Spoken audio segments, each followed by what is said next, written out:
अस्सलामुअलैकुम बच्चों, उम्मीद करता हूँ आप लोग खैर खैरियत से होंगे और हंसते मुस्कुराते होंगे। तो आज अपने नेक्स्ट लेक्चर की तरफ चलते हैं और देखते हैं कि आज का हमारा टॉपिक क्या है। Big small. बिग मतलब बड़ा, स्मॉल मतलब छोटा। Elephant is big and rabbit is small. Elephant big है, रैबिट स्मॉल है। तो आइए बच्चों एक्टिविटी की तरफ चलते हैं।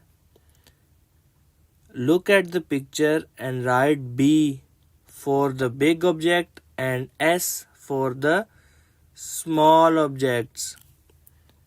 अब आप लोग पिक्चर देख के बताएं क्या बिग है और क्या स्मॉल है।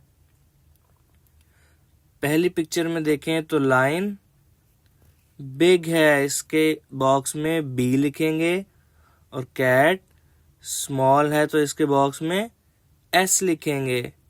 तो उम्मीद करता हूँ बच्चों बाकी तीन आप लोग खुद कर लेंगे। अल्लाह हाफिज।